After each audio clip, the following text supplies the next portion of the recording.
Halo Sobat Belajar, balik lagi ke podcast Edu-Media Simplicity di BPP Sukamandi. Di hari ini kamu lagi dengerin podcast Nyambi Cuan Bareng Budidaya ASN Zaman Now. Podcast yang teman-teman ASN pengen cari side hustle atau tambah-tambahan lah, tapi bingung nih mulai dari mana. Nah, di balik nuansa serius ASN ada dunia usaha yang ternyata bisa kita sambi, apalagi di era ekonomi digital yang makin kreatif kayak sekarang. Nah, sekarang kita ada nih para narasumber namanya yang keren, Pak Aris. Halo Bapak. Halo. Sehat selalu. Halo. Alhamdulillah sehat. Alhamdulillah. Sapa dulu kita teman-teman podcast Halo kita. Sobat Bahari. Halo. Nah nih Pak, sekarang nih Pak ya kita notice nih makin banyak banget side hustle budidaya, apalagi dari waktu saya kuliah sampai sekarang nih. Oke. Dulu tuh jadi kerja sampingan tuh tabu nggak sih Pak di ASN? Oke, baik, terima kasih. Saya kira sebagai seorang ASN ya boleh-boleh saja usaha. Yang penting produktivitasnya tetap lancar. Tetap Oke, lancar saya kira itu ya. Berarti ASN sekarang tuh bukan cuma ngajen gaji pokok ya Pak ya, tapi kita juga bisa cari cuan-cuan tambahan nih. Banyak banget nih kita harus eksplor peluang, salah satunya itu budidaya ikan. Tapi budidaya bukan yang sembarangan ya Pak ya. Oke. Banyak yang mulai cari sertifikat yang hasilnya makin terpercaya. Ya, betul. Saya kira untuk pilihan usaha budidaya ini menjadi sesuatu yang menjanjikan, apalagi sebagai seorang ASN. Kalau mengandelin cuman gaji, tentu ya sekarang nih banyak tuntutan, tentu kurang ya. Nah, sehingga perlu saya kira usaha sampingan, tetapi tidak mengganggu produktivitas kerja sebagai seorang ASN. Maka banyak pilihan sebenarnya, apalagi di kegiatan budidaya. Tidak hanya ikan hias, ikan konsumsi, atau pengolahan pun juga memungkinkan. Oh, pengolahan ya Pak ya? Sampai pada budidaya. Menarik tuh. Nih Pak, tapi ini kayaknya lagi tren banget nih budidaya. Sebenarnya sih kenapa budidaya ikan tuh jadi favorit sih Pak, jadi hasil?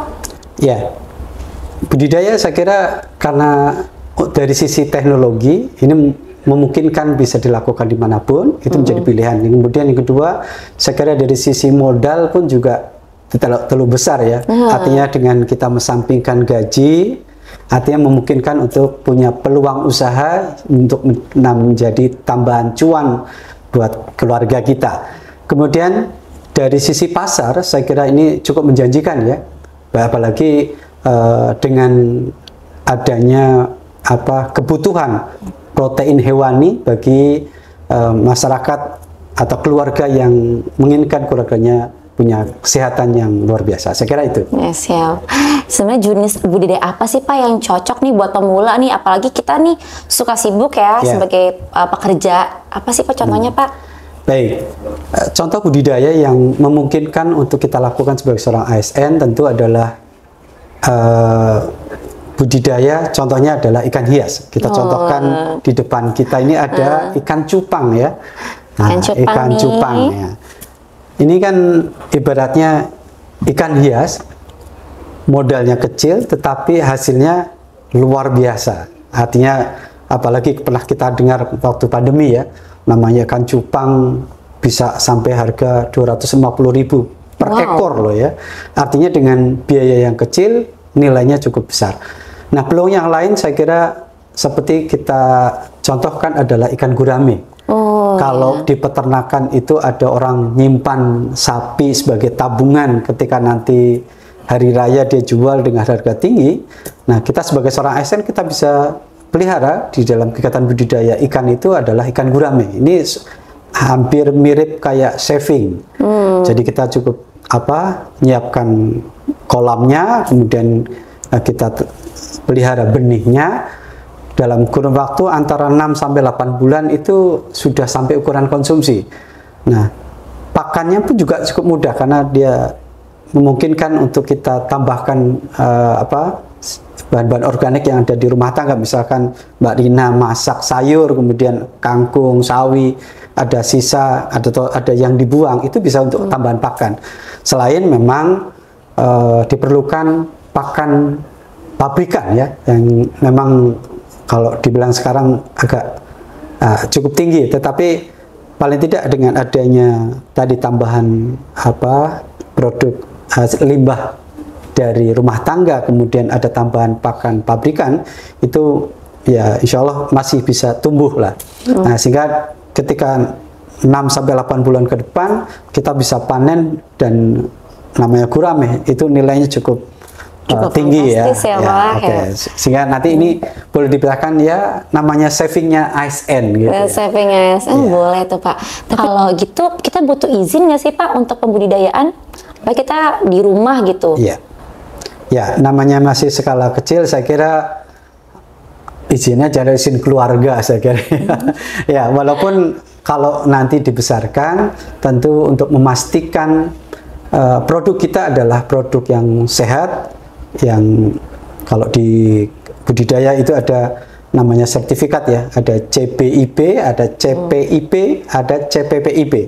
Wow. Nah, sertifikat ini tentu adalah bagi yang melakukan usaha yang tentu ada skalanya ya, skala produksinya. Kalau hanya untuk memenuhi kebutuhan keluarga, saya kira ya masih bisa dikesampingkan, tetapi prinsip-prinsipnya bisa kita aktualkan ya, bisa kita gunakan untuk dalam kegiatan budidaya. Sebagai contoh misalkan pemilihan sumber daya, terutama airnya, itu harus sumber air yang memang bisa dijaga untuk memastikan tidak ada limbah, tidak ada masukan yang berisiko, karena dalam konteks CBIP kan harus dilihat dari mulai lingkungannya, sumber airnya, pakannya, benihnya.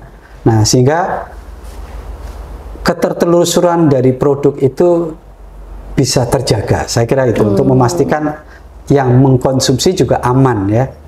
Karena betul. Bahaya misalkan penggunaan antibiotik kan berisiko nih ya. Jadi apalagi dia sifatnya karsinogenik. Nah, sehingga walaupun skalanya kecil, tetap prinsip-prinsip CBIP, cara budidaya ikan yang baik benar, ini tetap harus diterapkan, saya kira itu. Sehingga harapannya adalah produknya produk yang ramah, ya, kemudian sehat bagi yang mengkonsumsi, saya kira. Itu penting banget ya Pak ya, betul. Sertifikat, apalagi pengetahuan kita soal pembudidayaan yang benar. Ya. Kalau kita mau belajar nih Pak, biasanya kita belajar kemana tuh Pak? Ya, ada banyak kemudahan, apalagi dengan kemudahan internet saya kira ya, sobat belajar bisa searching gitu, belajar lewat internet, tinggal buka, apalagi kawan-kawan yang menerbitkan sertifikat ini pun juga punya websitenya. Saya kira bisa belajar secara mandiri ya. Mandiri. Tinggal kalau skalanya udah besar, kemudian mau diterapkan sertifikatnya, baru nanti silahkan bisa diajukan, bisa dengan kawan-kawan penyuluh atau bisa mengajukan secara mandiri ke BPMHKP untuk mendapatkan sertifikat itu. Oke, saya kira itu. Perlu dicatat tuh sahabat-sahabat pembelajar. Kita mesti buat pembelajaran budidaya yang baik itu di BPMHKP untuk sertifikatnya. Untuk sertifikatnya. Nah, kita games dulu kali Pak. Ada boleh. Mitos ASN tentang budaya nih. Apa mitosnya? Mitosnya nih Pak ya. Kita ada beberapa mitos nih. Yang pertama, mitos nggak sih Pak ASN nggak boleh usaha sendiri? Salah saya kira ya. Salah ya, berarti boleh ya. Boleh. Selama tidak mengganggu pekerjaan utama. Ya, sebagai seorang ASN. Ya. Terus mitos nggak nih kalau lele tuh bisa hidup di air kotor? Salah. Salah. Karena di CBIP budidaya itu harusnya adalah yang terkontrol. Artinya terkontrol itu kan bukan kotor ya. Nah, artinya adalah air yang sesuai dengan standar, tentu bersih. Bahkan kalau kawan-kawan budidaya itu kalau kemudian ya standarnya itu harus selama itu bisa diminum, berarti untuk budidaya masih bisa. Tuh penting banget, apalagi yang di daerah-daerah ya Pak ya. Iya. Banyak banget nih budidaya yang paling gampang kan lele. Terus di daerah kotor, itu mitos yang boleh salah ya. Harus daerah yang bersih. Terus mitos apa fakta Pak kalau budidaya ikan tuh mahal modalnya? Salah juga ya. Salah ya. Karena tadi bisa dilakukan di skala kecil ya, teman-teman sekalian. Cukup mengesampingkan dari gaji ASN, teman-teman bisa melakukan budidaya ya. Budidaya, siap. Terus mitos atau fakta kalau ikan yang kita budidaya itu bisa dijual di pasar tradisional? Bisa. Bisa. Bisa karena juga segmen ikan bisa tradisional sampai supermarket ya. Supermarket, tinggal tergantung pasar, bahkan bisa ke online ya Pak ya. Betul. Kalau ikan hias nih Pak, emang bener ya kalau yang berwarna-warna atau kayak ikan awarna gitu bawa hoki? Itu saya harus tanya Mbak Rina justru. Ya, hoki itu sebenarnya kebahagiaan. Kalau saya pas ngasih makan itu udah hoki. Udah gitu. hoki ya, berarti salah ya mitos. Okay. Salah ya. Terus ya kembali keyakinan ya. Keyakinan, betul. Namanya hoki kan bayangan saya yang membawa kebahagiaan. Kebahagiaan. Budidaya aja udah membawa Udah buat bahagia, udah hoki, berarti itu udah cuan. Oke. Terus ikan murah tuh selalu jelek kualitasnya, mitos atau fakta Pak? Salah kali ya. Salah ya. Karena ya ikan dengan nilai 20.000 murah atau enggak? Balik lagi ke orang ya. Gitu. Betul. Oke. Terus budidaya ikan iki tuh ribet nggak sih prosesnya? Budidaya salah kali ya. Salah ya. Ya, karena sudah ada SOP, tinggal diikutin, teknologinya barang nyata bisa dilakukan. Betul. Oke. Sahabat Pembelajar, udah banyak banget nih informasi yang kita terima dari Pak Aris nih. Nah, sekarang nih kita motivasi nih Pak, boleh informasi nggak sih yang buat ASN siapa aja nih yang mulai saat hasil budidaya di tahun 2025 ini? Ya, baik. Saya kira Mbak Rina sebagai seorang ASN sangat memungkinkan kita nambahkan cuan ya dari kegiatan budidaya. Maka sebelum teman-teman sobat pembelajar melakukan atau action, maka yang pertama tentukan pasarnya dulu. Di mana? Apakah segmen konsumsi atau segmen ikan hias? Bahkan kalau untuk konsumsi pun kita bisa memilih apakah pembenihan, pendederan atau pembesaran. Saya kira itu menjadi pilihan yang penting karena apa? Ujung dari usaha kita adalah bagaimana ini bisa diserap pasar. Kemudian yang kedua, tentukan modal usaha teman-teman sekalian. Tapi sekali lagi, tentukan dari skala kecil, 3 kali sampai 4 kali trial, baru teman-teman menetapkan skala usaha yang menjadi pilihan. Yang ketiga adalah sarana prasarana harus ditetapkan sesuai dengan SNI, sehingga ketika teman-teman nanti membesarkan ada kemudahan untuk memenuhi seluruh prasyarat dari kegiatan CPIB, CPIB atau CPPIB. Nah, kemudian gunakan alternatif yang lain. Saya kira tadi Mbak Rina menyampaikan ada hidroponik ya, artinya bahwa skala usaha yang dipilih tidak selamanya punya ketergantungan terhadap produk pabrik ya teman-teman sekalian.